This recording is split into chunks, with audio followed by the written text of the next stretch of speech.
नमस्कार, आप देख रहे हैं गुड लक टुडे। आपके साथ मैं हूं सुनीता राय शर्मा और हमारे साथ मौजूद हैं पंडित शैलेंद्र पांडे। पंडित जी, स्वागत है आपका। नमस्कार।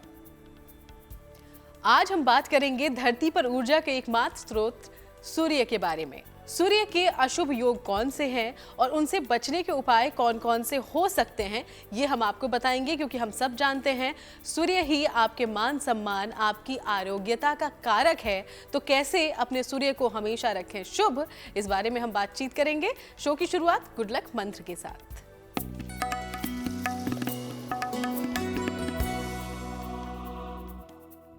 जो भी लोग अपने सूर्य को मजबूत करना चाहते हैं, सूर्य से लाभ लेना चाहते हैं, उन्हें अपने घर का मुख्य द्वार लकड़ी का बनवाना चाहिए और साथ ही साथ घर में लाल गुड़हल के फूल का एक पौधा लगाना चाहिए। अगर आप ये दो छोटे छोटे काम कर लें तो निश्चित रूप से आपकी कुंडली का सूर्य बेहतर होता हुआ चला जाएगा। और चलिए अब बात करते हैं पंचांग की। तो 31 जुलाई का कौन सा है पंचांग, ये जान लेते हैं पंडित जी से।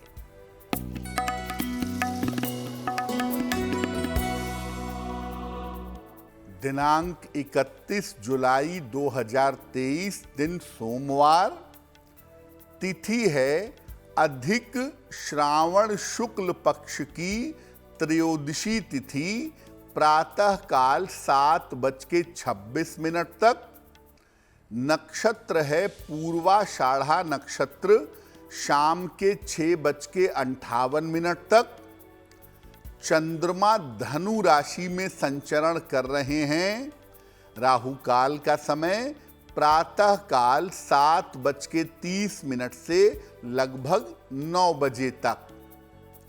पूर्व दिशा की तरफ यात्रा करने की मनाही है, लेकिन अगर यात्रा करना जरूरी है, मजबूरी है, तो जरा सी मिश्री खाकर, दर्पण में अपना चेहरा देखकर और भगवान का स्मरण करके यात्रा करेंगे तो मुश्किल से बचे रहेंगे। और चलिए अब चर्चा की करते हैं शुरुआत। तो आज हम सूर्य के अशुभ योग के बारे में बात करने वाले हैं, कुछ उपाय भी आप तक पहुंचाएंगे, लेकिन सबसे पहले सूर्य कितना महत्वपूर्ण है हमारे लिए, ये समझ लेते हैं। धरती पर जीवन के लिए तो सूर्य महत्वपूर्ण है ही, लेकिन हमारे आपके जीवन में धार्मिक नजरिए से ये कितना महत्व रखता है और हमारे जीवन पर कैसे असर डालता है, ये जरा पंडित जी से समझ लें। पंडित जी। जी, हम आज बात करेंगे सूर्य के अशुभ योगों के बारे में और ये जानेंगे कि इन अशुभ योगों के प्रभाव को कम कैसे किया जाए। लेकिन उसके पहले ये जान लेते हैं कि सूर्य का हमारे जीवन में महत्व क्या है और ये हमारे जीवन को कैसे प्रभावित करता है। सूर्य को ज्योतिष में व्यक्ति की आत्मा माना जाता है। सूर्य आत्मा है और चंद्रमा किसी व्यक्ति का मन है। सूर्य का खराब होना सारे जीवन को अस्त व्यस्त कर देता है।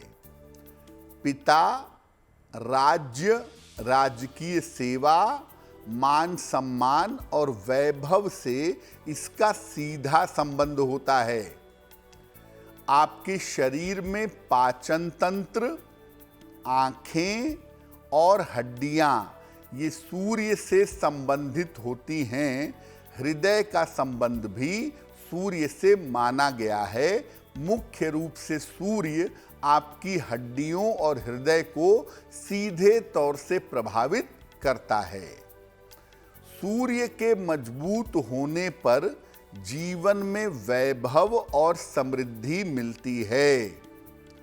सूर्य अगर कमजोर हो जाए तो ये आपको दरिद्रता देगा और आपको खराब स्वास्थ्य का सामना करना पड़ेगा। सूर्य के अशुभ योग जो होते हैं, ये आपके स्वास्थ्य पर और समृद्धि पर ज्यादा असर डालते हैं। जी हाँ, तो सूर्य एक तरीके से हमारे लिए जीवन में सबसे महत्वपूर्ण हो जाता है क्योंकि इससे हमारे कई आयाम जुड़ जाते हैं। इस बारे में आगे और भी हम चर्चा करेंगे, कई जानकारियां आप तक पहुंचाएंगे। फिलहाल शुरुआत राशिफल की कर लेते हैं। मेष, वृषभ और मिथुन राशि का राशिफल जान लेते हैं पंडित जी से। मेष राशि, आर्थिक रूप से मजबूती आने के संकेत हैं। लंबी यात्रा आपको करनी पड़ेगी। काम के साथ साथ थोड़ा सा ध्यान अगर अपने आराम का भी रखें तो आपके लिए बेहतर होगा।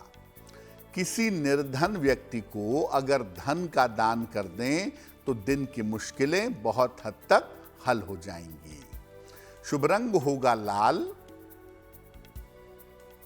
और भाग्य का मीटर आपको नंबर दे रहा है 75%, यानी अच्छा भाग्य, उत्तम भाग्य आपके साथ बना हुआ है।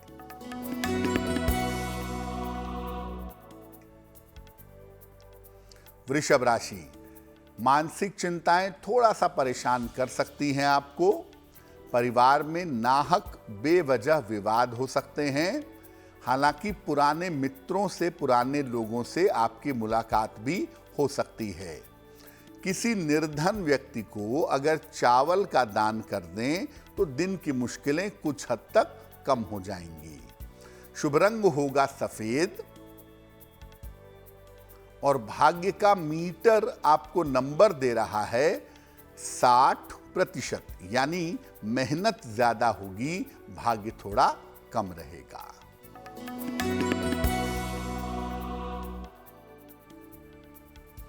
मिथुन राशि, आर्थिक स्थिति आपकी कुल मिलाकर ठीक रहेगी। नया काम इस समय आपका शुरू हो सकता है। चेंज ऑफ प्लेस यानी स्थान परिवर्तन की संभावनाएं दिख रही हैं। खाने पीने की वस्तु का अगर आप दान कर दें तो आपका दिन और भी ज्यादा बेहतर होगा।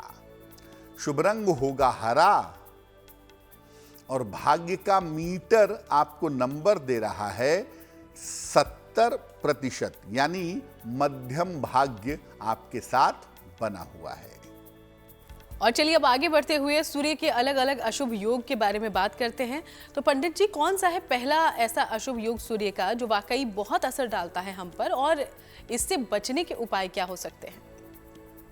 सूर्य का पहला अशुभ योग या पहली अशुभ स्थिति है कि सूर्य आपकी कुंडली में नीच राशि में बैठा हो। जहां पर कुंडली में 7 नंबर लिखा हुआ है वहां पर अगर सूर्य भी लिखा हुआ है तो इसका मतलब सूर्य आपका नीच राशि में बैठा है। क्या प्रभाव है इसका? सूर्य अगर तुला राशि में है यानी 7 नंबर में है तो इसे हम कहते हैं कि सूर्य नीचस्थ है, नीच का है, और ऐसा सूर्य काफी कमजोर हो जाता है। यहां पर सूर्य की स्थिति नीच की मानी जाती है। ऐसा सूर्य होने पर स्वास्थ्य की तमाम समस्याएं परेशान करती हैं, और अगर नीच का सूर्य है तो आंखों की, हड्डियों की और सर दर्द की काफी समस्या हो जाती है। कभी कभी पाचन तंत्र भी कमजोर होता है, डाइजेशन की दिक्कतें भी होती हैं। सूर्य नीच राशि में हो 2 चीजें जरूर असर डाल देंगी। पहला, आपका स्वास्थ्य कतई बेहतर नहीं होगा सामान्यतः, और दूसरा, प्रेम संबंधों में, लव अफेयर्स में, मैरिटल लाइफ में आप जिम्मेदार नहीं होंगे। आपका कन्विक्शन नहीं होगा, आपके पास कमिटमेंट नहीं होगा, इसलिए प्रेम, विवाह और रिश्तों के मामले में मधुरता नहीं रहेगी। क्या करना चाहिए? ऐसी दशा में एक तो रोज सुबह सूर्य भगवान को जल अर्पित करिए, सादा जल, प्लेन वाटर। रोज सुबह सूर्य मंत्र का जप जरूर करिए। ओम आदित्याय नमः, इस मंत्र का रोज सुबह 108 बार जप करिएगा। अगर संभव हो तो आप सूर्याष्टक का पाठ करिएगा। सूर्याष्टक का पाठ करें या सूर्य मंत्र का अगर जप करें सुबह के समय जल देने के बाद, तो निश्चित रूप से इससे लाभ होने की संभावना बन जाती है। और सूर्य के ऐसे कई अशुभ योग हैं जिसके बारे में आपका जानना जरूरी है ताकि आप उसके अशुभ प्रभाव से बच पाएं। इसके बारे में आगे हम बात करेंगे। फिलहाल कर्क, सिंह और कन्या राशि का राशिफल जान लेते हैं पंडित जी से। पंडित जी,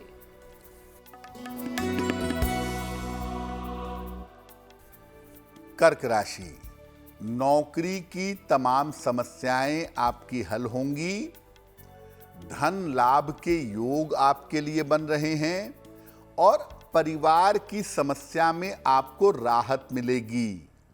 किसी निर्धन व्यक्ति को अगर धन का दान कर दें तो दिन आपका और भी ज्यादा बेहतर होगा। शुभ रंग होगा क्रीम और भाग्य का मीटर आपको नंबर दे रहा है 65%, यानी जितनी मेहनत करेंगे उतना ही आपको लाभ होगा।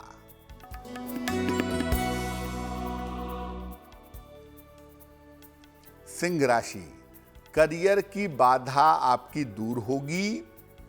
इस समय आप कहीं घूमने फिरने जा सकते हैं। मनोरंजन पर, इंटरटेनमेंट पर पैसा खर्च करेंगे ऐसा लग रहा है। खाने पीने की वस्तु का अगर आप दान कर दें तो आपका दिन और भी ज्यादा बेहतर होगा। शुभ रंग होगा लाल और भाग्य का मीटर आपको नंबर दे रहा है 75%, यानी अच्छा भाग्य, उत्तम भाग्य आपके साथ बना हुआ है।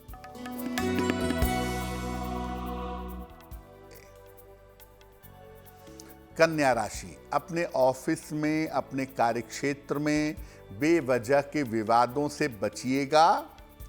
वाहन सावधानी से चलाएंगे। किसी परिजन का स्वास्थ्य इस समय बिगड़ सकता है, उसका ध्यान बनाए रखिएगा। किसी निर्धन व्यक्ति को अगर चावल का दान कर दें तो आपका दिन और भी ज्यादा बेहतर होगा।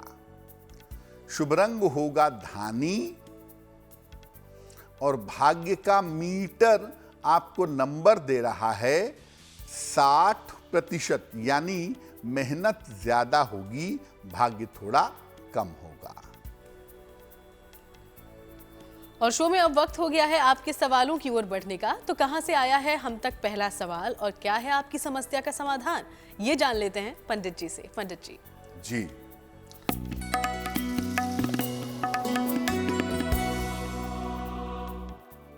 आज का पहला प्रश्न हमें तुलिका जी ने लिखा है और तुलिका जी हमें मुंबई से मेल लिखती हैं। तुलिका जी की जन्म की तारीख है 11 मार्च 1980, 1980। जन्म का समय है शाम को लगभग 7 बजे और जन्म का स्थान है जौनपुर, उत्तर प्रदेश। तुलिका जी लिख रही हैं कि मेरे वैवाहिक जीवन में दिक्कतें बहुत ज़्यादा हैं। ससुराल वालों के साथ तालमेल की समस्या बहुत है और पति का जो सहयोग होना चाहिए वो सहयोग मेरे जीवन में नहीं है। क्या उपाय करूं कि मेरा वैवाहिक और मेरा पारिवारिक जीवन बेहतर हो जाए? तुलिका, सबसे पहले बता दूं कि थोड़ा सा इंतजार करिए। आने वाले समय में आपका पारिवारिक जीवन अच्छा है, पति का सहयोग और सपोर्ट मिलेगा और ससुराल वालों के साथ संबंध आपके बेहतर हो जाएंगे। मार्च 2024 के बाद से आपकी स्थितियां अनुकूल होती दिखाई दे रही हैं। फिलहाल आप ऐसा करें, एक पीला पुखराज लगभग 6-7 रत्ती का सोने या पीतल की अंगूठी में, दाहिने हाथ की तर्जनी उंगली में बृहस्पतिवार की प्रातः धारण करें, आपको लाभ होगा। और अगर रोज कर सकें तो रोज, नहीं तो सप्ताह में एक दिन विष्णु सहस्त्र नाम का पाठ करिए। अगर ये दो काम आप नियमित रूप से करें तो आपकी मुश्किलें बहुत जल्दी हल हो जाएंगी। और अब वक्त हो गया है आज के दूसरे सवाल को लेने का। उसके पहले आपको याद दिलाते चले कि अगर आपके जीवन में भी कोई परेशानी है जिसका हल आप पाना चाहते हैं पंडित जी से, तो हमें लिख भेजें। हमारी ईमेल आईडी आपकी टीवी स्क्रीन पर है। दूसरा सवाल हम तक कहां से पहुंचा है ये भी जान लेते हैं आप पंडित जी से। पंडित जी।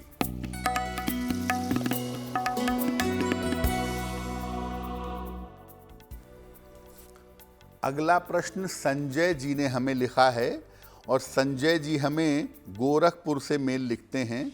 संजय जी की जन्म की तारीख है 23 जुलाई 1978, 1978। जन्म का समय है सुबह के 11 बजे और जन्म का स्थान है गोरखपुर। संजय जी लिख रहे हैं कि मैं कर्जों से बहुत ज़्यादा परेशान हूँ। एक कर्जा मेरा कम होता है, दूसरा चढ़ जाता है और बिना कर्जा लिए ज़िंदगी नहीं चल पाती है। तो इससे परमानेंट छुटकारे का उपाय बताएं और जीवन में आर्थिक स्थिति कैसे बेहतर करूं, इसका उपाय बताइए। संजय, सबसे पहले बात यह है कि आपको पैसे का सही मैनेजमेंट करना पड़ेगा।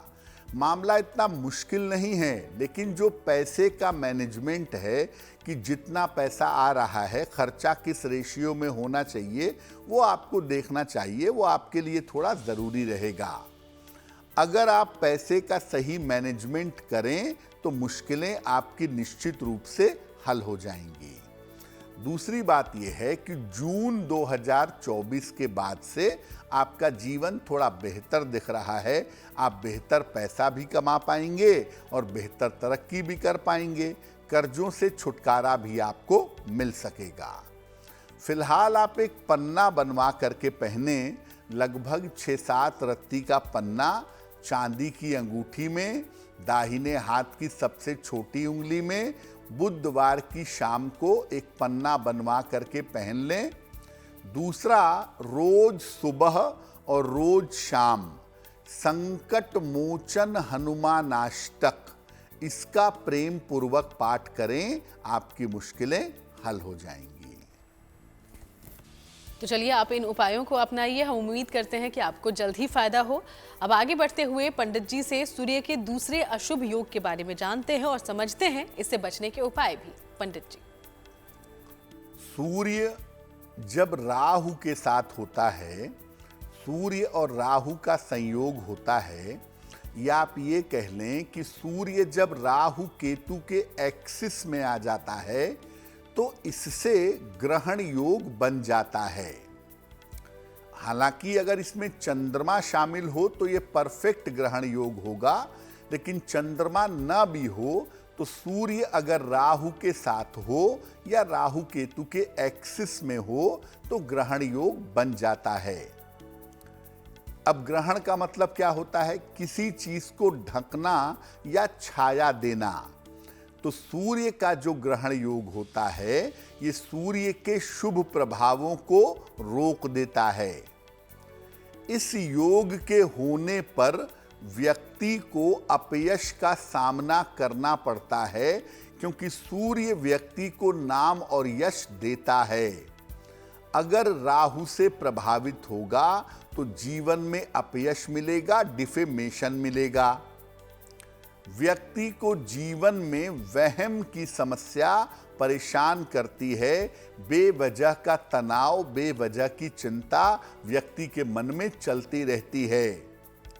कभी कभी कोई विचित्र तरह का रोग भी हो जाता है, यानी ऐसा रोग हो जाता है जिसका कारण और जिसका निवारण समझ में नहीं आता। इस योग के होने पर आपको बहुत सतर्क हो जाना चाहिए, क्योंकि ये योग सूर्य कितना भी शुभ कुंडली में क्यों न हो, उसकी शुभता का फायदा आपको उठाने नहीं देता है। कैसे इसको काउंटर करेंगे, कैसे कंट्रोल करेंगे? सूर्य को नित्य प्रातः जल अर्पित करिएगा। स्नान करके 10 बजे के पहले सूर्य भगवान को जल चढ़ाइएगा और नियमित रूप से राहु के मंत्र का जप करिएगा ओम रांग राहवे नमः। ओम रांग राहवे नमः इस मंत्र का जप करिएगा और सोने के लिए लकड़ी के पलंग का प्रयोग करिएगा। लोहे या स्टील के पलंग पर या सोफे पर मत सोइएगा। लकड़ी के पलंग पर अगर आप सोएंगे और सूर्य के लिए ये उपाय करेंगे तो सूर्य के ग्रहण योग का जो दुष्प्रभाव है उससे आप बच जाएंगे।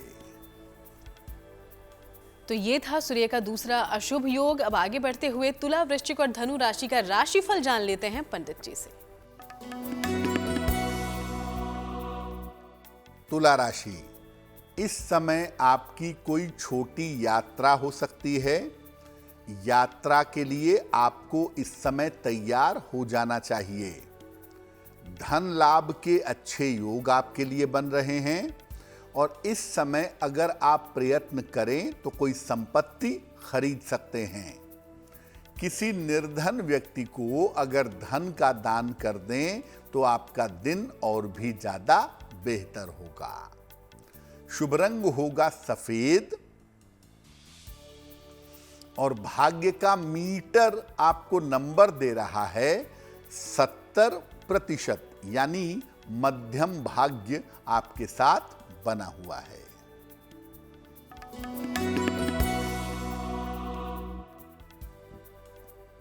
वृश्चिक राशि, कोई महत्वपूर्ण काम इस समय आपका बन जाएगा।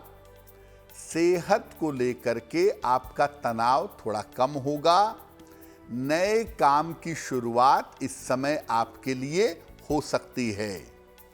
खाने पीने की वस्तु का अगर आप दान कर दें तो आपका दिन और भी ज्यादा बेहतर होगा।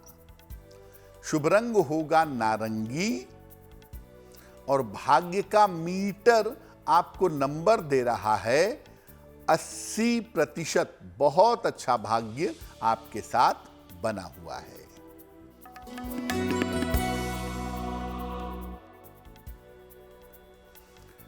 धनु राशि, रुके हुए तमाम काम इस समय आपके पूरे होंगे। सेहत आपकी अच्छी बनी रहेगी। करियर में नए अवसर इस समय आपको मिल सकते हैं। भगवान शिव को अगर आप जल अर्पित कर दें तो आपका दिन और भी ज्यादा बेहतर होगा। शुभ रंग होगा गुलाबी और भाग्य का मीटर आपको नंबर दे रहा है 90%। सबसे ज्यादा भाग्य आपके साथ बना हुआ है। और अब अंतिम 3 राशियां बची है जिसके बारे में हम आगे बात करेंगे, लेकिन उसके पहले सूर्य के तीसरे अशुभ योग के बारे में पंडित जी से जानते हैं और साथ ही समझते हैं कि अगर ये अशुभ योग आपकी कुंडली में है तो आप कैसे इससे बच सकते हैं, इसके अशुभ प्रभाव से बच सकते हैं। पंडित जी, सूर्य का तीसरा जो अशुभ संबंध है, अशुभ योग है, वो है सूर्य और शनि का संबंध। ये भी बहुत ज्यादा अशुभ होता है और जीवन को गहराई से प्रभावित करता है। सूर्य पर अगर पाप ग्रहों का प्रभाव हो, राहु का हो, केतु का हो, शनि का हो, तो सूर्य दूषित हो जाता है। और सूर्य को सबसे ज्यादा दूषित करता है शनि। क्यों? सूर्य प्रकाश का स्वामी है और शनि अंधकार का स्वामी है, यानी सूर्य की जो निगेटिव प्रॉपर्टी है वो शनि के अंदर सारी पाई जाती है। सूर्य शनि का संबंध होने से विष योग जैसी या आप नकारात्मक कॉम्बिनेशन जैसी स्थिति कह सकते हैं। हालांकि विष योग शनि चंद्रमा से बनता है, लेकिन सूर्य शनि भी लगभग एक तरह का विष योग जैसा बना देते हैं। इस योग के होने पर पिता और पुत्र के संबंध या पिता और संतान के संबंध खराब हो जाते हैं। कभी कभी वैवाहिक जीवन में भी, मैरिटल लाइफ में भी समस्याएं पैदा हो जाती हैं। सूर्य शनि का संबंध हो तो इसके कारण स्नायु तंत्र की न्यूरो प्रॉब्लम होने की संभावना हो सकती है, हो जाती है। सूर्य शनि का संबंध होगा तो मुख्यतः 3 पार्ट हैं इसके। पहला, पिता और संतान के संबंध खराब होंगे। दूसरा, पति पत्नी के संबंध खराब होंगे। और तीसरा, न्यूरो प्रॉब्लम, नर्वस सिस्टम की प्रॉब्लम, शरीर दर्द की समस्या ये व्यक्ति को ज्यादा हो जाती है। क्या उपाय किया जाए? 1 लोटा जल लें, जल में तिल डाल करके रोज सुबह भगवान सूर्य को जल अर्पित करिए। इस योग के होने पर रविवार का उपवास जरूर रखिए और एक लाल रंग का रुमाल आप अपने पास रखना शुरू करिए। इससे सूर्य की शुभता बढ़ेगी और सूर्य की शुभता जब बढ़ेगी तो शनि का नकारात्मक प्रभाव बहुत ज्यादा जीवन पर नहीं पड़ेगा। और चलिए अब बात करते हैं अंतिम 3 राशियों की। तो मकर, कुंभ और मीन राशि का राशिफल क्या है ये जान लेते हैं पंडित जी से। पंडित जी। मकर राशि, व्यर्थ की चिंता आपको परेशान कर सकती है, तनाव हो सकता है। काम का थोड़ा प्रेशर दिखाई दे रहा है। किसी मित्र का सहयोग हालांकि इस समय में आपको मिलेगा जिससे जीवन में सुधार होगा। किसी निर्धन व्यक्ति को अगर चावल का दान कर दें तो आपका दिन और भी ज्यादा बेहतर होगा। शुभ रंग होगा नीला और भाग्य का मीटर आपको नंबर दे रहा है 60%। मेहनत ज्यादा होगी, भाग्य थोड़ा कम रहेगा।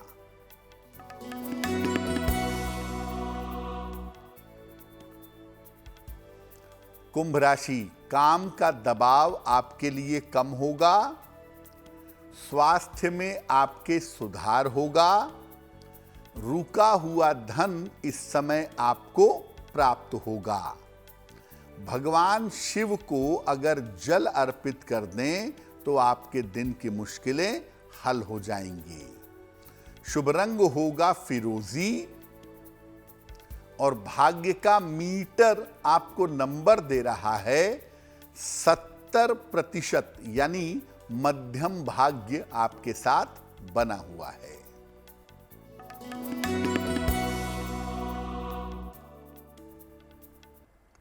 मीन राशि, लाभकारी यात्रा पर इस समय आप जा सकते हैं। रुका हुआ धन आपको प्राप्त होगा। किसी अतिथि का आगमन होता हुआ दिखाई दे रहा है। किसी निर्धन व्यक्ति को अगर धन का दान कर दें तो आपका दिन और भी ज्यादा बेहतर होगा। शुभ रंग होगा पीला और भाग्य का मीटर आपको नंबर दे रहा है 80%, यानी उत्तम भाग्य आपके साथ बना हुआ है। और अब वक्त हो गया है एक बार फिर से आपके सवालों की ओर बढ़ने का। तो तीसरा सवाल हम तक कहां से पहुंचा है, सबसे पहले ये जान लेते हैं अब पंडित जी से। पंडित जी। जी,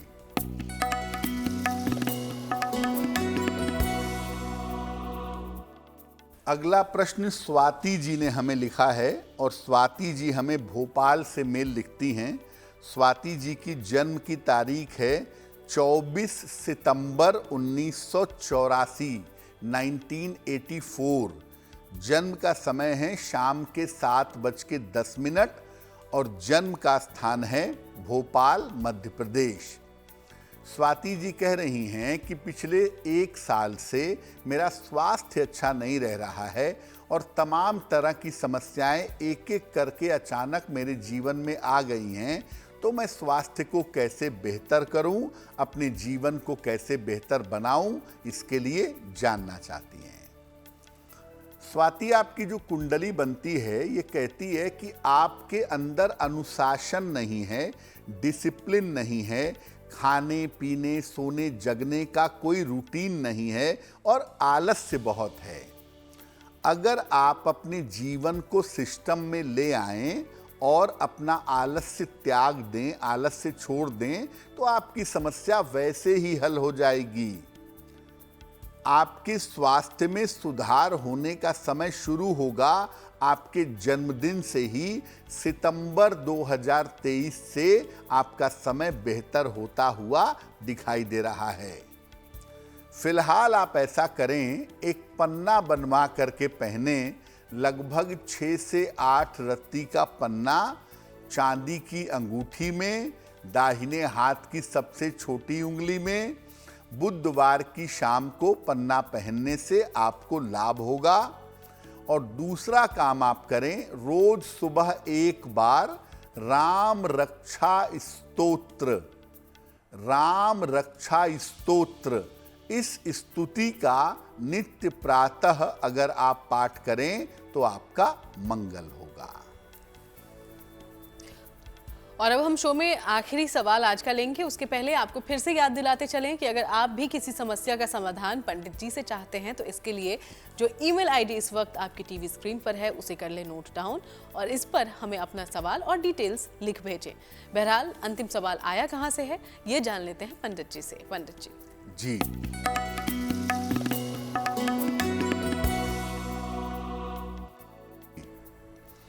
आज का अंतिम प्रश्न देवेश जी ने हमें लिखा है और देवेश जी हमें देहरादून से मेल लिखते हैं। देवेश जी की जन्म की तारीख है 25 जनवरी 1974, 1974। जन्म का समय है दोपहर के लगभग 1 बजे और जन्म स्थान है देहरादून। देवेश जी कह रहे हैं कि मैं फार्मा में काम करता हूं, फार्मा कंपनी में काम करता हूं और अपना फार्मा का, मेडिसिन का, दवाइयों का व्यापार करना चाहता हूं। तो क्या मैं दवाइयों का व्यापार कर सकता हूं और अगर मैं करता हूं तो वो मेरे लिए कैसा रहेगा? देवेश जी, आपकी कुंडली के हिसाब से आपको व्यापार में जरूर जाना चाहिए। फरवरी 2024 के बाद अगर आप व्यापार में जाते हैं तो आपके लिए बहुत शुभ होगा। बिल्कुल आप व्यापार में जाइए, उसमें कहीं कोई दिक्कत नहीं है। दूसरी बात यह है कि फार्मा तो आपको सूट करेगा ही। मुश्किल ये है कि आपका स्वास्थ्य बहुत अच्छा नहीं दिख रहा है और आपका एक स्वभाव है कि आप काम बीच में छोड़ करके भाग लेते हैं। ये 2 चीजें थोड़ी गड़बड़ हैं जिन्हें सुधारने का प्रयत्न करना होगा। एक ओपल बनवा के पहन लें, लगभग 10-12 रत्ती का ओपल चांदी की अंगूठी में, दाहिने हाथ की तर्जनी उंगली में। शुक्रवार की शाम को आपको ओपल पहन लेना चाहिए। और दूसरे नंबर पे रोज सुबह सूर्य भगवान को जल चढ़ा करके प्रार्थना करिए। अगर आप ऐसा नियमित रूप से करें तो आपके जीवन की मुश्किलें बहुत हद तक कम होंगी और आपको सफलता अवश्य मिलेगी। और चलिए अब बात उनकी जिनका जन्मदिन है 31 जुलाई को। सबसे पहले हैप्पी बर्थडे। और पंडित जी से जान लेते हैं आने वाला साल आपके लिए कितनी सौगातें लाएगा। पंडित जी।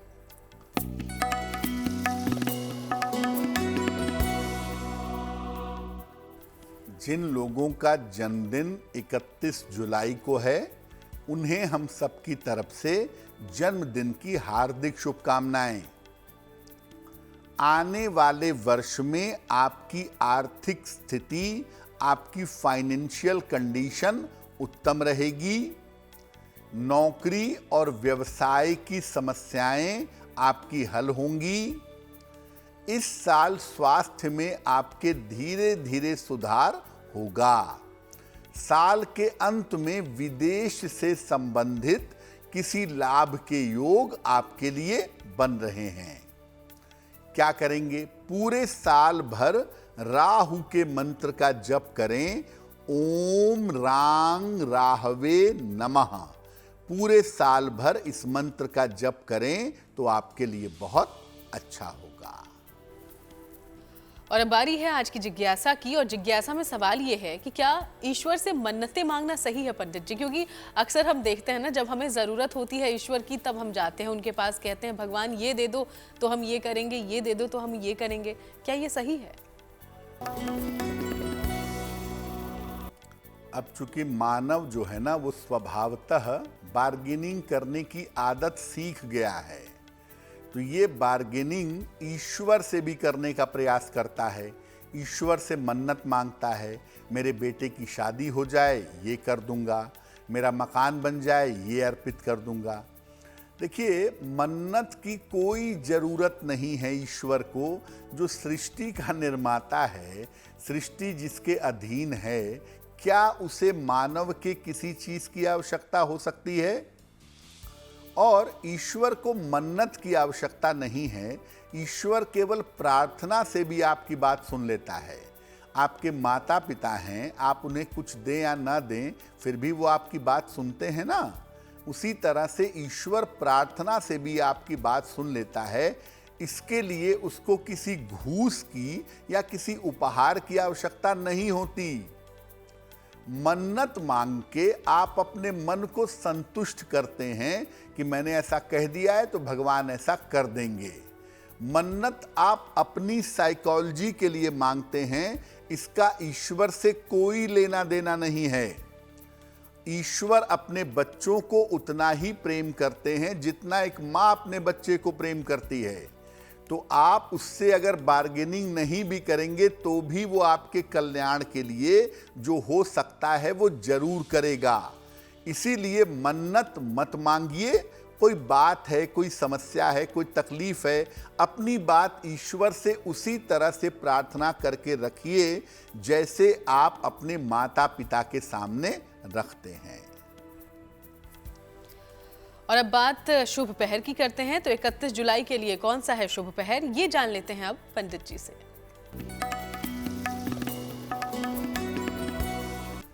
बात करते हैं शुभ पहर की। दिनांक 31 जुलाई 2023, दिन सोमवार। शुभ पहर का समय है शाम को 6 बजे से 7:30 के बीच में। इस समय में जितना संभव होगा 1 माला, 2 माला, 3 माला, 4 माला नमः शिवाय का जप करिएगा। अगर आप ऐसा कर लेते हैं शुभ पहर में तो आपके स्वास्थ्य की समस्याओं में सुधार होगा। फिर से बताते हैं शुभ पहर का समय क्या है। दिनांक 31 जुलाई सोमवार, शाम को 6 बजे से 7:30 के बीच में।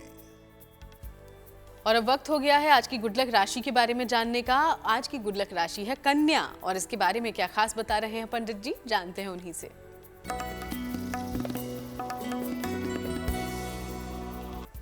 हम आपको अलग अलग राशि के लोगों की दोस्ती के बारे में बता रहे हैं, और आज हम बताएंगे कन्या राशि के बारे में।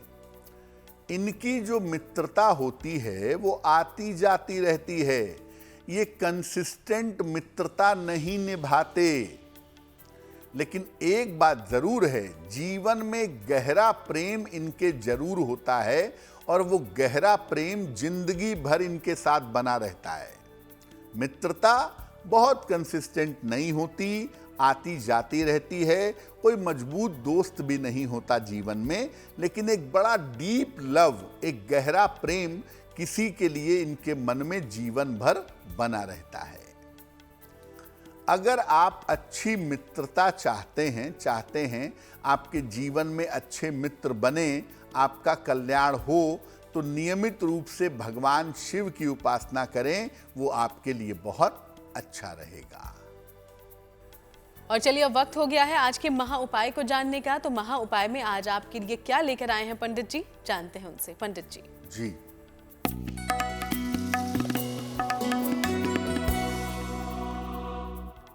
बहुत सारे लोग ऐसा मेल हमें लिखते हैं, या बहुत सारे लोगों से बातचीत में ये समझ में आता है कि मैं आध्यात्मिक रास्ते पे तो बढ़ना चाहता हूँ, लेकिन मुझे कोई गुरु नहीं मिल पा रहे हैं। और मैं गुरु जो मुझे मिल जाएं उसके लिए मैं क्या करूं कि मुझे वास्तव में अच्छे सच्चे गुरु मिलें। देखिए, जितना संभव हो अपने आहार और अपने विचार को शुद्ध रखिएगा। शुद्ध मन आकर्षण पैदा करता है परम चेतना की तरफ। इसीलिए अपने आहार और विचार को शुद्ध रखें। जितना संभव हो हर समय गायत्री मंत्र का जप करें, नहीं तो कम से कम 108 बार सुबह और 108 बार शाम को गायत्री मंत्र का जप करें। लोगों की अपने सामर्थ्य के अनुसार सहायता जरूर करें। अगर आप ऐसा नियमित रूप से करेंगे तब आपको सद्गुरु की प्राप्ति जल्दी से जल्दी होगी। आनंद सूत्रम कहता है, मुक्त्याकांक्षा सद्गुरु प्राप्ति। आपके मन में जैसे ही मुक्ति की आकांक्षा प्रबल होती है वैसे ही आपको सद्गुरु की प्राप्ति हो जाती है। बहुत बहुत शुक्रिया आपका पंडित जी, ये महा उपाय हमारे तमाम दर्शकों तक पहुंचाने के लिए। धन्यवाद।